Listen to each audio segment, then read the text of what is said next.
à Rocoy pour l'émission consacrée aujourd'hui à l'immensité Jean Lurçat, dont notre camarade, ma camarade, mais votre camarade aussi, bien entendu, en partageur ici, Pelchekou va vous causer dans un extrait d'un texte de Claude Roy, qui a écrit un petit bouquin sur Jean Lurçat, passionnant d'ailleurs, un bouquin qui date, c'est pas tout nouveau, tout beau, mais enfin bon, c'est un bon bouquin. Ouais, un bouquin qui date de 1956. Vous vous rendez compte, et ça fait 60 ans. Moi, j'ai de la chance parce qu'à la Bibliothèque de Montreuil, j'ai trouvé 2 super bouquins sur Jean Lurçat, donc des livres numérotés. Le deuxième est même un livre sur la tapisserie et sur Jean Lurçat qui est numéroté. Oui, ben évidemment, et Poussin qui secoue la poussière, parce que c'est des bouquins qui sortent des réserves, ils sont jamais demandés par personne. Bah oui, parce que là, d'ailleurs, il y a le tampon Bibliothèque municipale Montreuil, et entre parenthèses, c'est encore marqué Seine, donc la Seine-Saint-Denis n'existait pas encore. Ouais. Alors Claude Roy, on peut peut-être brièvement dire que Claude Roy, c'est un journaliste, poète, écrivain. Il est né en 1915. Il a eu une jeunesse plutôt maurassienne. Enfin bon, il était plutôt à droite. Et puis en fait, il a un parcours un peu comme celui de Daniel Cordier. Après, avec les événements, il est devenu résistant. Puis les guerres, faut le dire. Il est devenu résistant, communiste, donc voilà, parce qu'au départ, j'aime bien quand même regarder un petit peu qui a écrit quoi. Et donc quand j'ai commencé à lire sa bio, j'ai dit oh là, ça sent pas très bon tout ça. Et finalement, effectivement, après sa vie devient beaucoup plus intéressante, quoi. Donc là, c'est le début du livre. Ça s'appelle le premier chapitre qui s'appelle Le sable et la verdure. L'homme est infiniment possible. J'admire le mythe chrétien de la grâce, toujours attendu, toujours possible, qui fait suspendre jusqu'à l'ultime minute le jugement et la définition. Il signifie pour moi cette impossibilité qu'il y a jamais à prendre une vue exacte d'un être, tant qu'il n'est pas allé au bout de son rouleau. On dit d'un tel qu'il est ceci, qu'il est cela. Soudain, il n'est plus ni ceci ni cela, vous échappe, s'échappe à lui-même, son « je » est maintenant un autre. Vous croyiez décrire un papillon, il ne s'agissait que d'une chrysalide. Tout homme jusqu'au dernier moment peut toujours s'épanouir en un autre homme, profondément semblable et merveilleusement différent. La nature ne fait pas de bon, je l'entends dire, je n'en sais rien. Mais j'aime les hommes d'être si bondissants, si surprenants et si recommençants. Et si vous dites « qui aurait dit ?» vous avez tort. Il faut toujours, quand il s'agit des êtres, raisonner de façon à n'avoir jamais à dire « qui aurait dit ?» Qui aurait dit que Jean Lurçat, par exemple? On peut raconter la vie de Lurçat en termes de patience, de ténacité, d'entêtement, de long tâtonnement, dire que sa célébrité et son talent, c'est une idée de jeunesse réalisée dans l'âge mûr, que sa gloire de tapissier, sans expérience, dès l'adolescence, le prépare à la mériter. On peut, c'est juste, c'est vrai. Mais je crois également important de mettre ici l'accent sur la surprise fondamentale, à ses yeux, à nos yeux, qu'est l'irruption, il y a une dizaine d'années dans l'histoire de l'art, d'un Lurçat peintre, d'un Lurçat qui, d'une certaine façon, se présente comme un contre-Lurçat, et dément, en même temps qu'il accompagne et la couronne, son œuvre de 30 années. Et comme il n'y a pas de miracle, bien sûr, ce Lurçat-là prépare ce Lurçat-ci. Jean Lurçat, en 1935, c'est un peintre très connu, depuis 15 ans déjà. Comme les boxeurs escortés du manager, des soigneurs, du sparring partner, du masseur, des parieurs, des aficionados, il a son autour-alentour de marchands de tableaux, directeurs de galeries, commissaires-priseurs, critiques d'art, amateurs, collectionneurs, directeurs de musées yankees, honduriens ou wunterbergeois, tout ce monde qui s'agite et se dépense, dévore les comptes rendus de la salle des ventes, suppute les montées et descentes de la côte, mélange la métaphysique de l'espace conquis et la physique des contrats décrochés, retient les wagons-lits par douzaines, les cabines de luxe sur les paquebots pour New York, les suites au 50e étage du Waldorf Astoria. Lurçat est épatant quand il décrit le temps du boom et le temps du crack, les vernissages avec gardes républicains en grande tenue et invités en habit, les galeries colossales à escaliers de marbre, les arrivées à New York avec journalistes, les suicides de marchands de tableaux américains en 1930, les gros messieurs à carnet de chèques, le passionné de peinture qui offrait ses cigares en disant « Il me coûte 80 francs la pièce », les émotions, les combinaisons et les variations de la bourse aux valeurs picturales, les placements, 10 000 $ de Picasso, 6 000 $ de Braque, 5 000 $ de Lursa. Tout ce grand tohu-bohu autour des chevalets, la foire aux malins, l'argent qui n'a pas d'odeur et la peinture à l'huile qui en a une. Ah, c'est magnifique. Il y en a un autre qui suit celui-là, qui est aussi passionnant, voilà. Ouais, c'est bien d'écrire. Si vous voulez, c'est très actuel tout ce qu'il raconte là, tout ce que raconte le roi. Parce qu'aujourd'hui, vous avez exactement le même, la même mascarade, le même tohu-bohu autour des artistes contemporains reconnus.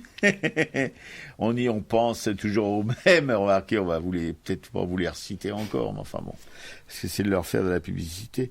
Mais bref, oui, c'est tout ça. Voilà, on a, si vous, on retourne 60 ans en arrière et on retrouve les mêmes, voilà, qui sont aujourd'hui, si vous voulez.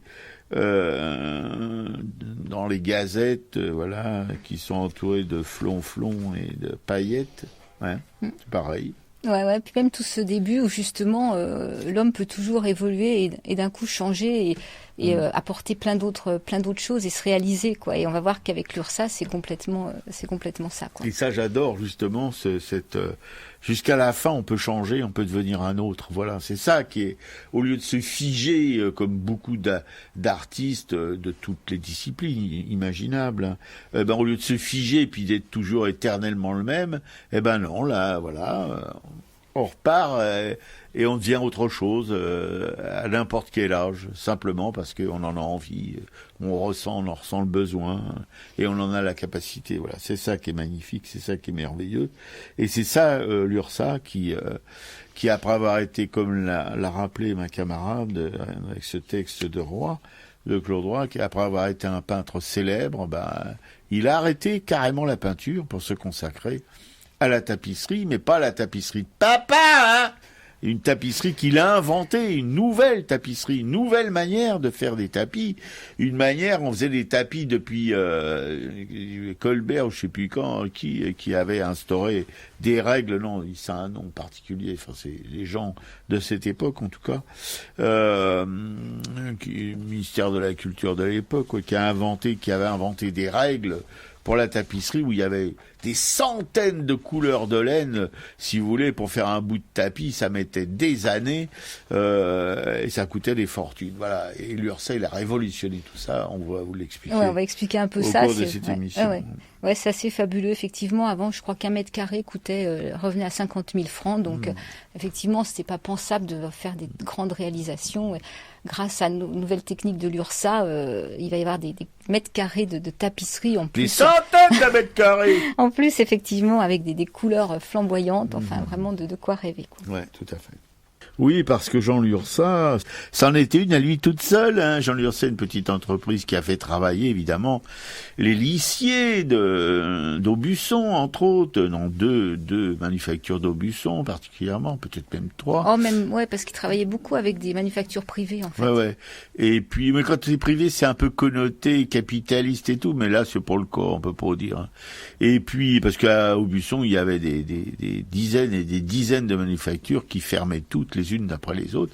Et grâce à l'URSA, tout ce petit monde-là, celles qui avaient résisté à la crise avec leurs petits bras musclés, l'URSA leur a filé du boulot. Voilà, il a surtout travaillé avec eux. Il a travaillé aussi avec la manufacture des Gobelins, où est cette extraordinaire exposition de tapisserie. Et puis tout de suite, notre camarade Piquet-Écout va reprendre le crachoir pour vous en raconter de bien bonnes. Moi, je vais raconter un petit peu sa vie, puis après on parlera de son travail. Alors déjà, l'exposition qu'on est allé voir au Gobelin, donc elle est organisée par le Mobilier National et la Fondation. C'est à l'occasion donc des 50 ans de la mort de l'URSA. Donc c'est vrai, l'occasion de redécouvrir un artiste multifacette, qui est un grand voyageur, qui a été un grand peintre, qui a été céramiste, mais effectivement surtout un créateur de tapisserie, quoi, qui a donné naissance à ce qu'on appelle la tapisserie contemporaine.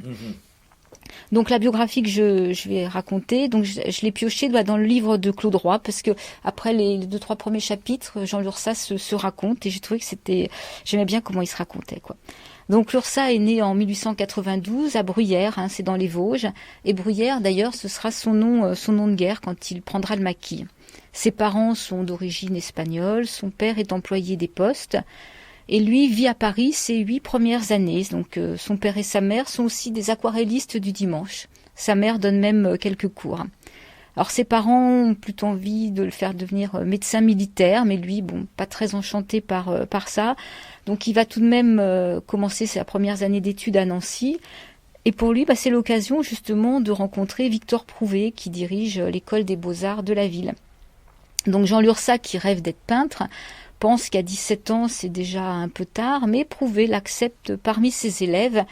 Et Lurçat donc travaille comme sculpteur sur façade pour financer ses cours, parce qu'effectivement il faut payer un petit peu c'est des cours qui coûtent cher, quoi.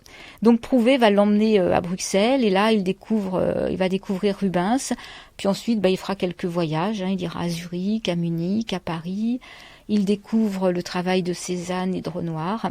Et quand il s'installe à Paris, il s'inscrit à la Grande Chaumière. En fait, il est allé voir Cormon qui en a pas voulu. Donc il se met à écrire. Il a échappé, Ben. Il se met à écrire sous le pseudonyme de Julien Sorel, et c'est un fanat du rouge et du noir, dans une petite revue à laquelle participe Rainer Maria Rilke, et il fréquente le groupe des étudiants révolutionnaires. Il rencontre aussi le peintre fresquiste Laffitte, qui va le prendre comme apprenti pendant 2 ans, et qui va le faire travailler sur le plafond de l'université de Marseille. Là, il va broyer le mortier, il va passer les pinceaux, quoi. Et avec le peu d'argent qu'il gagne sur ce chantier, il file à Naples, et là, il découvre l'Italie. En août 1914, il est à Paris, et bien que pacifiste et antimilitariste, il s'engage volontaire.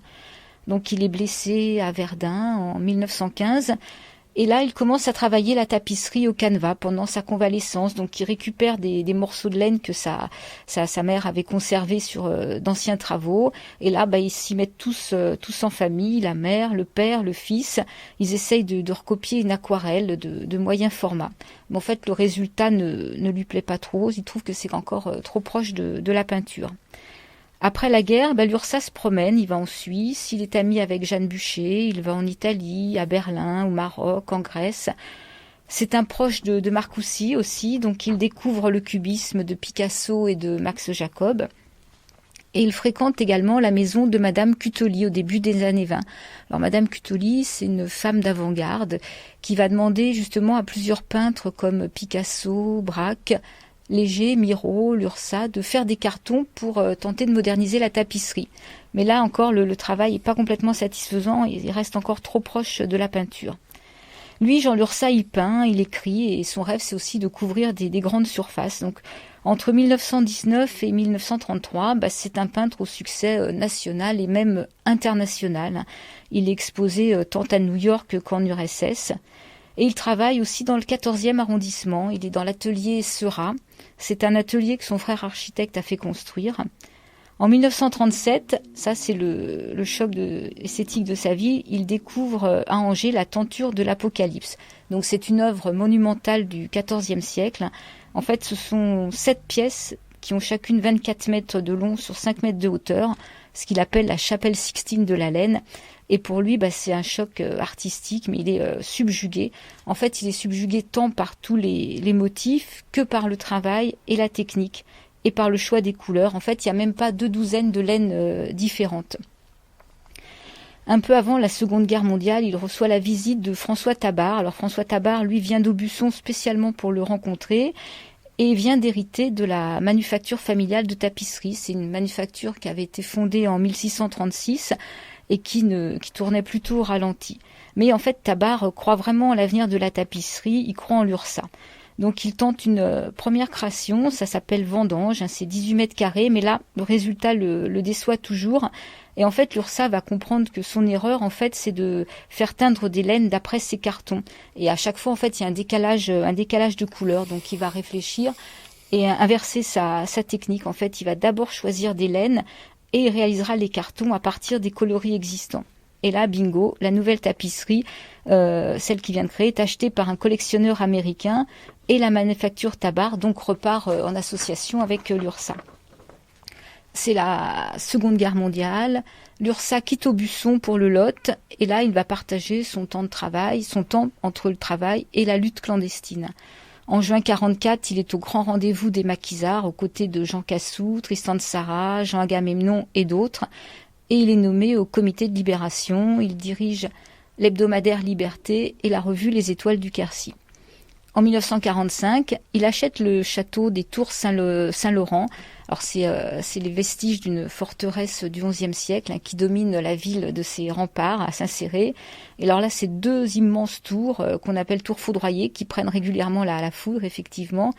Et entre ces 2 tours, il y a un manoir donc qui va complètement satisfaire l'URSSAF par sa hauteur de plafond, par tout l'espace qui va lui permettre de travailler ses cartons. Et en plus, ce lieu, il a appris par la suite que c'est le lieu d'où partaient les messages codés qu'il envoyait, qu'il faisait, quoi. Donc, en plus de son travail de création, il écrit des ouvrages sur la tapisserie, il écrit des poèmes, il fait des conférences, il expose un peu partout dans le monde, en Chine, à Cracovie, aux États-Unis, en Amérique du Sud, en Inde, au Japon.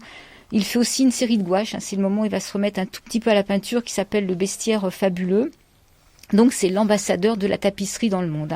Et il fait donc beaucoup travailler des ateliers locaux. Il fera également un peu de céramique, comme celle qui recouvre la façade de la maison de la radio à Strasbourg. Il fait des vases, des assiettes également. À partir de 1962, il a une santé qui se fragilise, mais il continue de travailler et il meurt subitement à Saint-Paul-de-Vence en 1966 pour être enterré dans le Lot. Donc il aura dans sa vie en fait dessiné plus d'1 millier de cartons. Donc sur sa tombe, il y a un soleil qui est gravé dans la pierre et il y a une devise qui est écrite, c'est l'aube. Et en fait, ces 2 mots, c'est le début de la phrase qui était écrite, qu'il avait écrit et qu'il avait fait graver sur son épée d'académicien.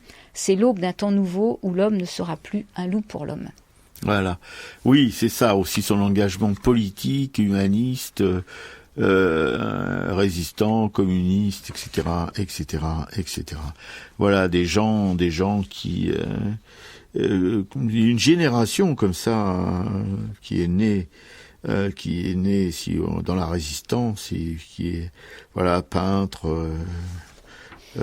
Écrivain, poète, voilà, c'est des gens qui, parce que quand ce château de Piquécourt n'a pas précisé que c'était dans son biographie que c'était de ce château que partaient les messages pour la résistance, qu'écrivait lui, il n'était pas dans le château, mais il écrivait des messages qui étaient dans le château. Il y avait un poste émetteur qui diffusait ces messages de la résistance. Ouais, il a appris par la suite. Oui, il a appris par la suite et c'est un château étonnant d'ailleurs à la mesure de cet homme, quoi. 2 tours énormes, immenses, qui dominent tout le paysage alentour. Voilà, et c'était pas parce qu'il avait des rêves de châtelain, etc., etc. Non, c'est parce que c'était, voilà, heureusement peut-être qu'il l'habitait, ça l'a préservé de la ruine complète, quoi, le château, parce que bon. Et puis il avait des pièces à la mesure de ce qu'il faisait, parce que quand il faisait ses cartons de tapisserie, c'était grandeur nature. Voilà, non, c'est des personnages quand même. On est toujours un petit peu triste de penser que ils peuvent être vraiment oubliés, quoi, parce que c'est le cas depuis sa mort. L'URSSAF, qui connaît l'URSSAF, enfin aujourd'hui en tout cas. Voilà, et j'étais pas non plus un grand fan de ce tapissier, parce que la tapisserie, ça m'intéressait absolument pas quand j'étais plus jeune, quoi, voilà. Et on était sur d'autres terrains de jeu, hélas, oui, bon. Mais il y a la sœur d'un de mes copains d'enfance qui a fait toute sa carrière au Gobelin comme lissière, voilà. Elle a commencé comme apprentie, puis elle a fini comme elle était une chef, quoi. Faisait curieux, enfin toutes ces choses-là, et comme quoi les choses se mélangent toujours un petit peu, les crayons. Voilà. Non, l'URSSAF, c'est, enfin ce que vous en a dit Dominique, Piquécourt, Esther, pour plein de noms, hein, c'est aller dans la résistance, elle aussi. Hein. Pour l'air comme ça, c'est une résistante, elle résiste à peu près à tout. Quoi. Surtout à Robert. Sauf au fromage blanc. Sauf au fromage blanc et à la confiture de Mirabelle, mais qu'elle fait elle-même, hein, voilà. Non, mais il fallait la voir encore une fois, mais c'est vraiment, elle sautillait, là, dans la matérialité des Gobelins, d'une tapisserie à l'autre. Là, moi, j'étais épuisé encore une fois, au bout de 3 tapisseries, j'en avais plein le dos. Pareil, elle a tout fait. Tout. C'est vrai que je pensais pas pouvoir, je pensais pas aimer autant. En fait, j'ai vraiment, Ouais. si Lursa, lui, c'est l'apocalypse qui l'a réveillé. Moi, c'est vrai, quand j'ai découvert son travail, enfin, on va en parler un peu après, mais tous ces mètres carrés de tapisserie, mais avec cette énergie, ces couleurs, enfin ces motifs, je me suis dit, mais comment j'ai pu passer à côté de ça, quoi. C'est vrai que c'est terrible de se dire que si on passe à côté de ça, on passe encore à côté de plein d'autres choses finalement. Bien sûr, oui. Et justement, on essaye de faire passer dans cette émission, si vous voulez, cette espèce de besoin urgent d'y aller, quoi, parce que bon, c'est des expos comme ça va se représenter dans 8 jours.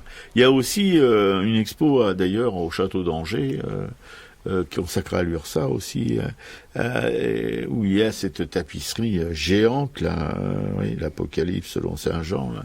C'est quelque chose de, et c'est là où il a découvert justement, si vous voulez, les lissiers du Moyen Âge, du Haut Moyen Âge, non du Moyen Âge ou du Haut Moyen Âge. Ouais. Il n'avait pas 1200 couleurs pour, voilà, ils en avaient à peine. Je sais pas combien. Mais en fait, c'est ça, c'est que quand il a découvert cette tapisserie, après, il a fait un calcul et il s'est dit, chez nous, 1 mètre carré de tapisserie, c'est 50 ou 60 000 francs. Donc, cette tapisserie qui a été réalisée au XIVe siècle à la demande d'un duc, ça devait rentrer dans le budget d'un duc. Donc, comment est-ce que c'était possible? Donc, c'était forcément avec des techniques différentes. Donc, il a réfléchi. C'est là qu'il a vu qu'effectivement, il y avait beaucoup moins de laine et que c'était pas, je crois que c'était pas le même point, quoi. Non, donc, après, il raconte qu'effectivement, il y avait, je sais plus comment c'est marqué. Je crois qu'en 1930, en fait, il y a les ouvriers dans la tapisserie française classique utilisaient jusqu'à 3000 laines, alors que sur cette tapisserie du Moyen Âge, il y en avait à peine 20, quoi. Ouais, voilà. Vous imaginez le truc qui vient. Un tapissier, il pouvait passer sa vie quasiment sur une tapisserie et jusqu'au jour de sa retraite. Hein, voilà. D'ailleurs, vous allez à la manufacture là à Roubaix et vous verrez, et là c'est une machine, hein, mais enfin c'est quand même un métier un métier, quoi. Et vous voyez la tapisserie qui se déroule, c'est quelque chose d'affolant, quoi. C'est quelque chose de, parce que là je pense qu'à Roubaix ils ont toujours les techniques anciennes, hein, voyez. Ouais, parce qu'il explique quand il fait ses calculs que quand on utilise autant de laine, il faut teindre les laines et qu'on est obligé d'en teindre quand même un poids minimal. Donc de toute façon, on part avec 3000 laines, on part forcément sur quelque chose où il y aura beaucoup de pertes, quoi, parce que tout sera pas utilisé.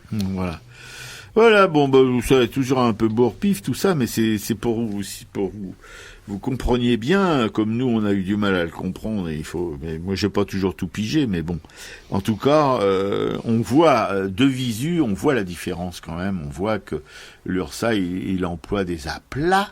Je vous expliquerai ce que c'est qu'un aplat, hein, et il n'emploie pas cette infinité de nuances de couleurs que peut avoir un peintre, évidemment, barbouillant sur sa palette, là. À chaque coup de pinceau, il peut faire une couleur différente ou une nuance différente. Voilà.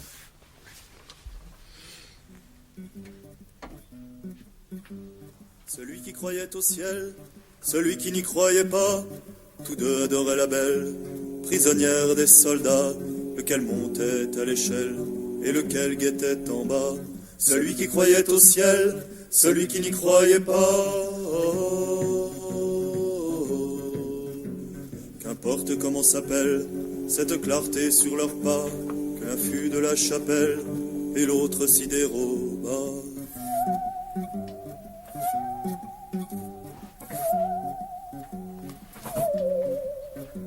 Celui qui croyait au ciel, celui qui n'y croyait pas, tous les deux étaient fidèles, des lèvres, du cœur, des bras, et tous les deux disaient qu'elle, vive et qui vivra verra.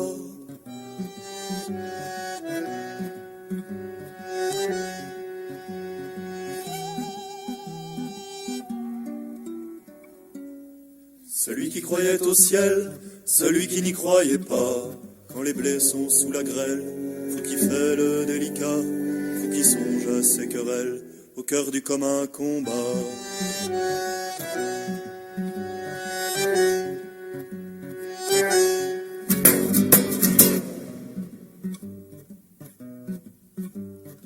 qui croyait au ciel, celui qui n'y croyait pas. Du haut de la citadelle, la sentinelle tira par deux fois et la chancelle. L'autre tombe, qui mourra? Celui qui croyait au ciel, celui qui n'y croyait pas. Ils sont en prison, lequel est le plus triste grabat? Lequel plus que l'autre gèle? Lequel préfère les rats? Celui qui croyait au ciel, celui qui n'y croyait pas. Un rebelle est un rebelle, nos sanglots font un seul glas. Et quand vient l'aube cruelle, passe de vie à trépas. Celui qui croyait au ciel, celui qui n'y croyait pas, répétant le nom de celle qu'aucun des deux ne trompa. Et leur sang rouge ruisselle, même couleur, même éclat. Il coule et se mêle à la terre qu'il aima, pour qu'à la saison nouvelle mûrisse un raisin muscat. Celui qui croyait au ciel, celui qui n'y croyait pas, l'un court et l'autre a des ailes, de Bretagne ou du Jura, et framboise ou mirabelle, le grillon rechantera, dite flûte ou violoncelle, le double amour qui brûla, l'alouette et l'hirondelle, la rose et le réséda.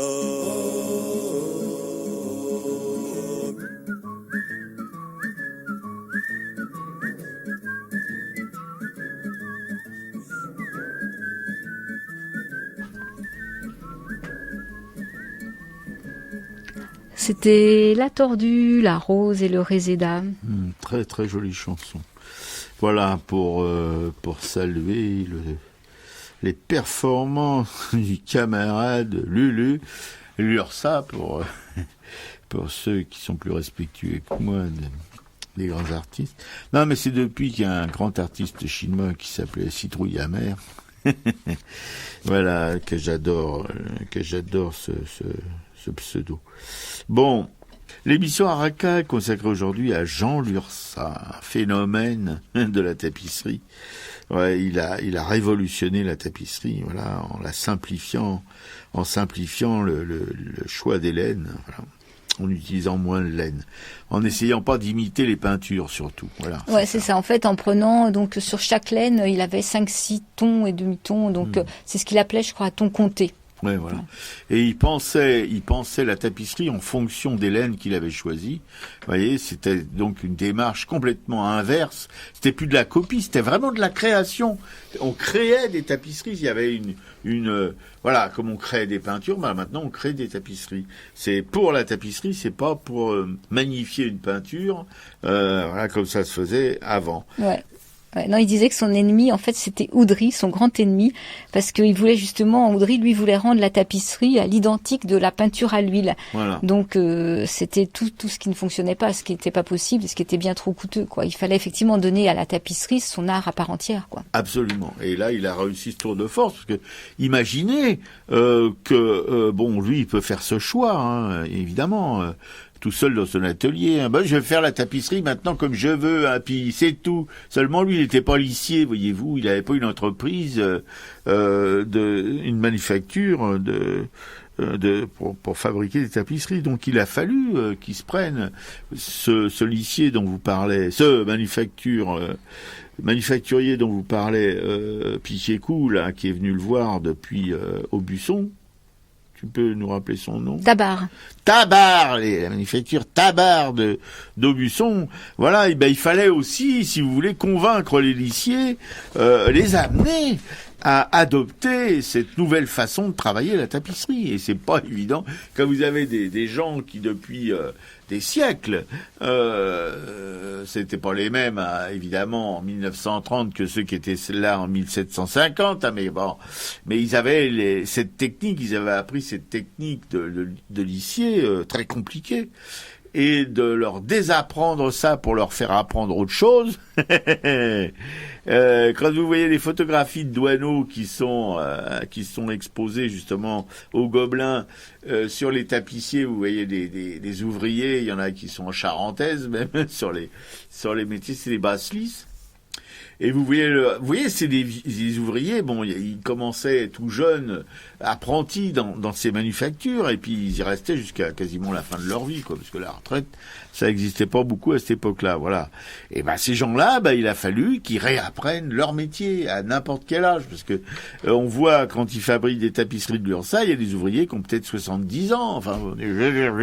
Mais apparemment, l'URSSAF a beaucoup resté proche des ouvriers, ce qui lui a permis de tout comprendre dans ce métier aussi et de pouvoir faire en sorte que les ouvriers travaillent différemment. Ils respectaient en même temps.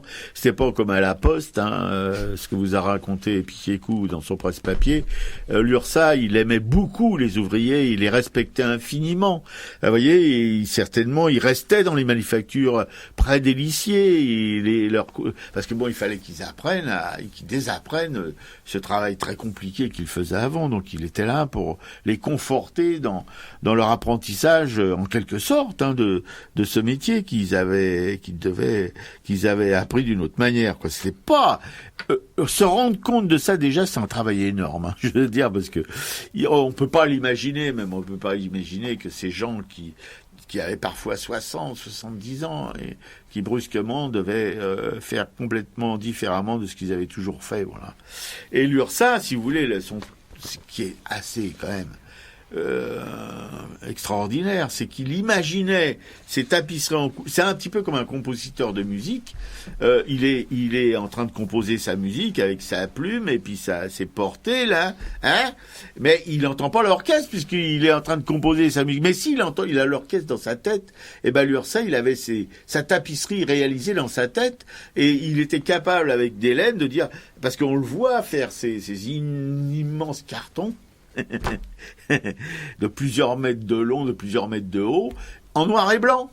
Mais seulement, il mettait des numéros, vous savez, à chaque petite surface qui était occupée par une couleur, il mettait un numéro. Il avait tout ça dans la tête. Ouais. Il composait ses symphonies de couleurs, voilà, dans la tête. Ouais, c'est vraiment ça. Il avait les laines et en fonction, il prenait la couleur de la laine et il rapportait le numéro. Il rapportait, mais il fallait. Donc c'était forcément après le résultat final correspondait exactement à ce qu'il avait imaginé, quoi. Voilà.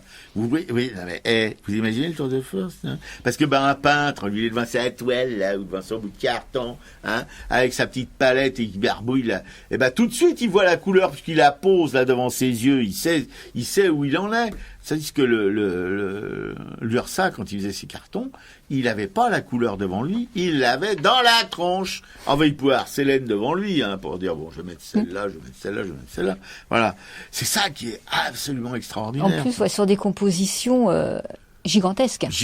Nous, ce qu'on a vu, c'est des panneaux de tapisserie qui font plusieurs mètres carrés, quoi. Oui, plusieurs dizaines de mètres carrés même, parce que c'est alors, l'avantage, si vous voulez, c'est dans cette manufacture des Gobelins qui date du XVIIe siècle, quand même. C'est ça, 17e, oui, je pense, oui. Ou 18e, bref, peu importe, on n'est pas un siècle après, Bon, c'est de l'architecture, oui, c'est monumental, oui, c'est des fenêtres qui font presque 10 mètres de haut, etc. Alors, les murs, je ne dis pas, c'est... Bon, il y a que là-dedans qu'on pouvait exposer ça, évidemment, c'est pas dans un 3 pièces cuisine, dans la HLM à Sarcelles qu'on peut mettre des tapisseries comme ça, Bon. Hélas, parce que je pense que des tapisseries de l'URSSAF dans un 3 pièces cuisine à Sarcelles, ça donnera du tonus aux gens, ça leur fera oublier toutes les saletés qu'ils sont obligés de faire pour vivre. Voilà.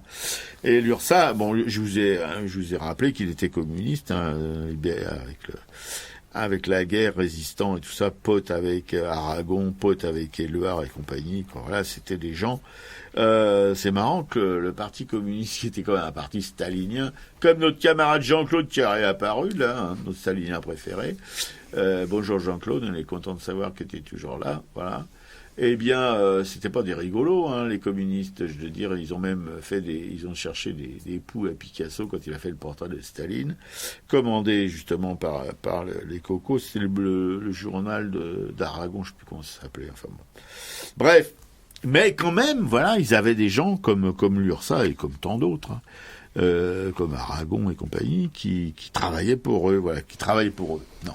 pas exactement ça, mais qui était quand même soutenu par les communistes. Ouais, d'ailleurs, dans les tapisseries qu'on a pu voir, il y a beaucoup de poèmes. Hein. Il y a sans arrêt de l'écriture et ça donne encore une force. Déjà, les couleurs, les symboles sont très forts, mais il y a en plus toutes ces phrases poétiques mises un peu partout, quoi. Ouais, on voit ça. Alors je vous dis, Picquécourt était vrai. On sentait qu'elle était ailleurs. Hein. C'était pas la peine d'essayer de dialoguer avec elle. Hein. Mais c'est vrai que quand vous rentrez dans cette manufacture des Gobelins, c'est un bâtiment déjà vraiment imposant. Enfin, on peut dire quand même ça comme ça, voilà. Et puis on a des vues sur les cours intérieures et tout qui sont magnifiques. Et cet accrochage, il faut le faire quand même. Je me demande le commissaire d'exposition comment il a pu gérer tout ça, parce que c'est assez immense. Mais il n'y a pas que des tapisseries. Il faut quand même parler aussi de ces peintures, de ces gravures et de ces céramiques. Voilà. Alors ces peintures, on est un peu partagé avec ma camarade parce que elle est pas vraiment enthousiaste, voilà. Perso, je suis beaucoup plus intéressé qu'elle par ces peintures, sauf celles qui sont d'inspiration cubiste. Cela, je trouve que c'est nulasse, mais je dirais la même chose de tous ceux qui ont fait du cubisme. Hein, c'est vraiment nul comme courant de l'art moderne, quoi. Enfin, de mon point de vue en tout cas. Mais il a d'autres peintures un peu plus réalistes, faites d'une manière un peu classique. Mais j'aime bien sa touche. J'aime bien aussi ces personnages, s'ils souhaitent allonger un peu comme des Grécos, là, voilà, il y a même une touche de peinture que j'aime. Enfin bon, là, c'est dans ces personnages, il y a des personnages d'ouvriers, de pêcheurs, voilà, il y a même un personnage, il y a une peinture de plage. Enfin, c'est assez proche des gens. Enfin, un petit peu comme pouvait le faire celui qu'on est allé voir à Biot, la Fernand Léger, des gens comme ça, quoi. Voilà, c'est un peu dans ce mouvement un peu là. Mais moi j'aime bien ces peintures, je vous dis sauf ces peintures d'inspiration cubiste. Mais ces peintures sont aussi assez ascétiques, quoi. C'est pas l'exubérance, voilà. Ça c'est quand même on sent une recherche, en tout cas, d'une espèce de pauvreté dans la couleur, dans toutes ces choses-là, pas dans les compositions magnifiques, de mon point de vue en tout cas. Ouais, des paysages qui sont assez dénudés. Hein, oui, complètement arides, un peu comme dans le sud de l'Espagne. Est-ce que c'est ça? Parce que quand on dit que ses parents mais ses parents n'étaient pas espagnols, ses parents étaient français, mais ça remonte à ses arrière-grands-parents, une extraction espagnole. Mais en tout cas, c'était intéressant de commencer justement par 2-3 salles avec ces peintures. Ouais, voilà. Sauf qu'il y avait une petite salle sur le côté, oui, là, il y avait des gravures aussi. Des gravures, voilà. Et puis ces céramiques que Picquécourt, je crois, a beaucoup aimé. Moi, j'ai joué un peu plus réservé, parce qu'on l'a vu tellement mieux. De mon point de vue, encore une fois, avec Picasso, avec des gens comme ça, quoi, voilà. Mais bon, il a fait aussi de la céramique pour dire qu'il était un petit peu multipasse. Hein. Mais en tout cas, ce qu'il a le mieux réussi, je crois, ce sont ces tapisseries qui sont vraiment quelque chose de tout à fait révolutionnaire. Même dans le domaine des arts plastiques, cette histoire d'aplat, voilà, si vous voulez, dans les tapisseries classiques, comment dire, c'est un dégobillis de nuances, de tout, le machin, etc. Il n'y a aucun repos pour l'œil, en tout cas. Là, vous pouvez avoir des fonds noirs unis. Vous voyez, dessus, paf, il y a les couleurs qui vous pètent à la gueule. Ou même dans les couleurs, dans les détails, ça peut être des petits aplats de couleurs, c'est-à-dire des aplats, parce que il n'y a pas, si vous voulez, dans ces morceaux, il n'y a rien d'autre qu'une couleur. Il n'y a pas des petits trucs qui vont se rajouter, tout ça. C'est ça qu'on appelle un aplat. On fait des aplats, surtout en gouache, etc. Il y a eu la période de l'aplat. C'est dans les années 30, je sais pas quoi, avec ce truc-là. Enfin bon, bref. Ou même après la guerre, il y a eu des gens qui étaient des torturés de l'aplat, bon, dont je suis. Bon. Voilà. Et en tapisserie, c'était vraiment complètement impensable avant l'URSA. Voilà, on était incapable d'imaginer une tapisserie avec des grands espaces vides et d'une seule couleur. Voilà. C'est ça qui est aussi, c'est là qu'on se rend compte, si vous voulez, de l'espèce de révolution plastique dans la tapisserie. Si on compare les tapisseries classiques, vous savez, on dit la tapisserie la manufacture des Gobelins, on voit des trucs un petit peu, des choses... pardon ? Oui, tu m'as éloigné du micro. Et c'est pas l'heure de la sieste, Robert, s'il te plaît, tu causes là. Voilà. Non, il était, si vous voulez, de ce point de vue-là, en tout cas, et de bien d'autres points de vue d'ailleurs, mais comme aurait dit Francis Blanche avec son camarade, Pierre Dac. Oui. Et d'autres points de vue d'ailleurs, il était quand même assez unique comme personnage. Et puis alors, les mecs, il y a une puissance de travail. Alors qu'il avait une santé fragile, lui aussi, un petit peu. C'est pour ça, avec Gustave Moreau, qui était au bord de la mort tous les jours. Et ben, lui, ça, c'était un peu comme ça aussi. Il était effectivement, pour qu'il pas très costaud. Et d'ailleurs, il est mort d'un coup, comme ça, sans prévenir. Il n'y a pas eu de faire-part pour dire je vais la glisser bientôt. Non, c'est d'un coup, comme ça, il a explosé, quoi, en pleine jeunesse. Non, il était quand même, il y a plus de 70 ans. Ouais. Je pense, non ? Oui, enfin bon, peu importe, l'âge, on s'en fout un peu.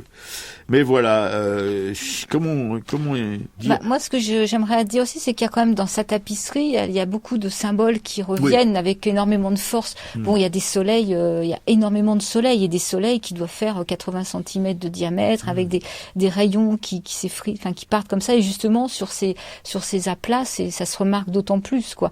Il est fan du coq aussi, il adore cet animal qui se lève au lever, là, qui dit aller debout là-dedans, maintenant on s'y met, donc il y a des coqs un peu partout, ça peut être sur une tête, ça peut être tout seul sur un fond, enfin il y a aussi cette passion qu'il a du bestiaire qu'il a découvert sur l'Apocalypse d'Angers. Il est fan du bestiaire médiéval, et donc il en met partout. Il y a des tapisseries d'ailleurs qui ne sont que des bestiaires, et alors là, moi j'étais effectivement, j'ai adoré. Il y en a certains, c'est un peu quadrillé, donc il y a 9, peut-être c'est par en 3, il y a 9 animaux. Et alors il fait par exemple, il y a des porcs épiques ou des hérissons, mais moi je regarde ça, j'en peux plus, quoi. C'est avec des pics, justement, avec du noir, du blanc. Enfin, je trouve que dans ces tapisseries, il y a tous les détails sont fantastiques, quoi. Il peut faire des feuilles aussi, des feuilles qui d'un coup sont violettes, qui se détachent sur un fond un petit peu vert. Il adore la tortue aussi, les poissons. Ouais, la tortue, les poissons. Enfin, pour lui, il dit que la tortue, c'est la terre, c'est la pérennité, c'est le solide. Donc, il a une tenture qui s'appelle la tenture aux tortues, par exemple, quoi. Dans ces soleils, il y a une tenture qui s'appelle Résistance, c'est de 1954. Il y a 3 soleils, alors qui sont bleu, blanc, rouge, qui composent un hommage aux héros qui sont tombés pour la liberté. Donc il marque des dates marquantes de la Seconde Guerre mondiale, et puis après il met des extraits de poèmes de Desnos, Le veilleur au pont au change et Ce cœur qui haïssait la guerre. Donc à chaque fois c'est rempli quand même de choses qui sont toutes fortes, quoi. Et que je vous disais qu'elle avait étudié ça de près. Ah oui, moi j'ai vraiment, pour moi c'était fantastique, ouais, cette découverte. Alors il y a une tenture, alors celle-ci qui est assez fabuleuse, elle s'appelle Le Vin, et c'est une tenture qui a été faite, c'est une commande de la ville de Beaune, donc avec les hospices de Beaune, effectivement. Donc c'est une tenture qui doit faire 10 mètres sur 4. Et alors là, il y a plein de choses. Notamment, il y a un squelette qui respire des effluves d'alcool, qui a des pieds en l'air et une tête en bas. Alors il se transforme en feuillage, puis il reprend vie, justement. Il s'enivre. Et il y a la lumière du soleil. Et chaque rayon du soleil se termine par une bouteille de vin. Au centre, il y a un joueur de luth qui a une chouette sur la tête. Alors voilà, il y a aussi un coq dans cette tenture.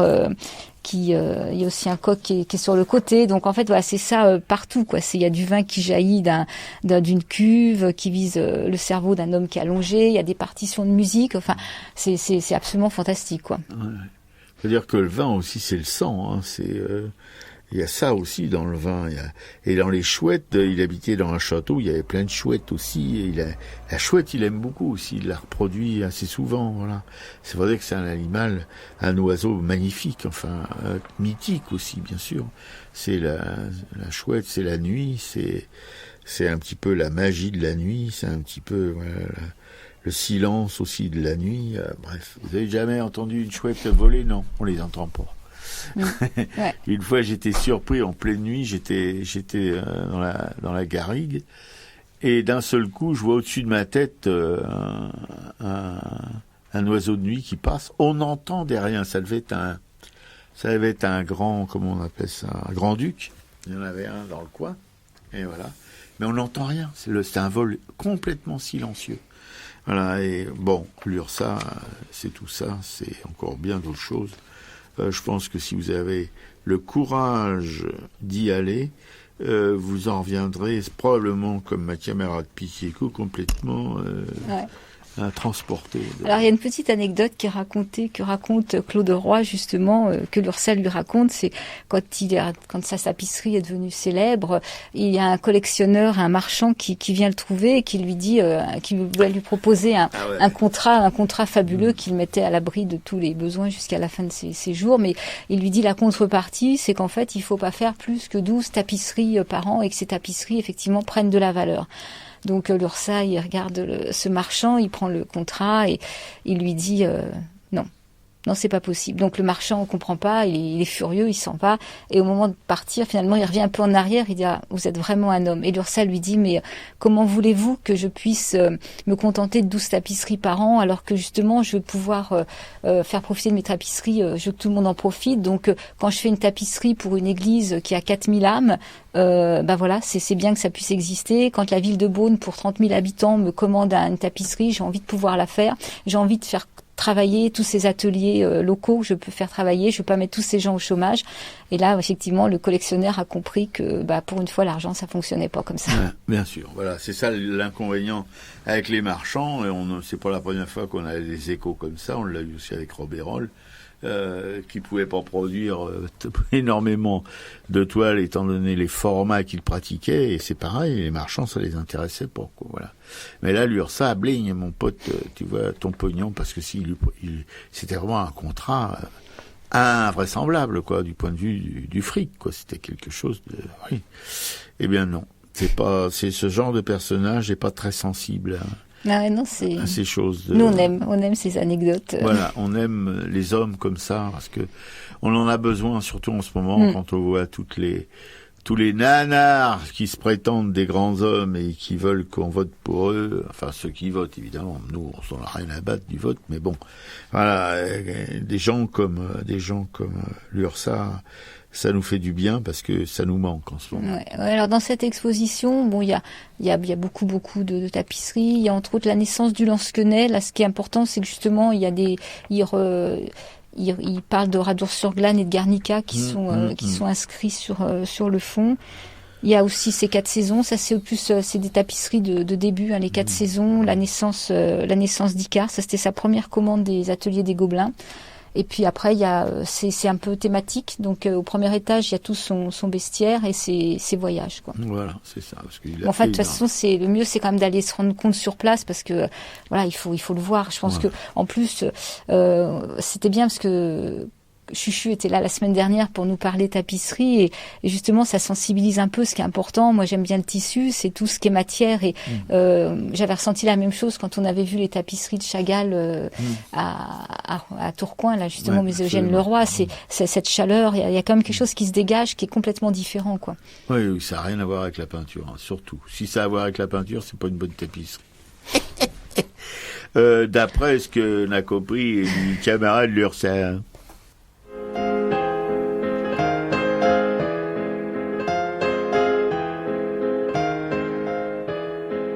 Ô jeunesse, voici que les noces s'achèvent, les convives s'en vont des tables du banquet, les nappes sont tachées de vin et le parquet est blanchi par les pas des danseurs et des rêves. Une vague a roulé des roses sur la grève, quelque amant malheureux jeta du haut du quai dans la mer en pleurant reliques et bouquets. Et les rois ont mangé la galette et la fève. Ô ô jeunesse, voici que les noces s'achèvent. Midi flambant fait pressentir le crépuscule. Le cimetière est plein d'amis qui se bousculent. Que leur sommeil soit calme et leur mort sans rigueur. Les convives s'en vont des tables du banquet, mais tant qu'il restera du vin dans les bouteilles, qu'on emplisse mon verre et bouchant mes oreilles, j'écouterai monter l'océan dans mon cœur.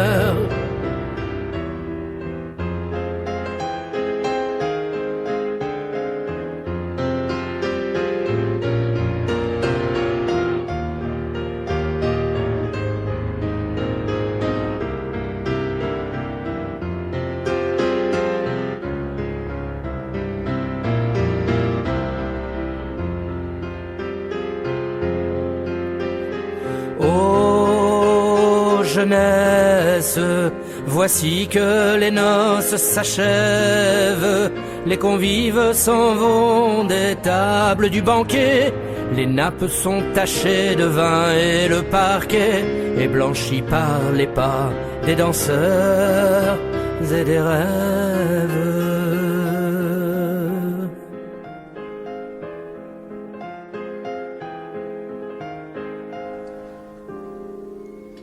C'était le poème Aux jeunesses qui est mis en chanson par Marc Robin. C'est un poème de Robert Desnos.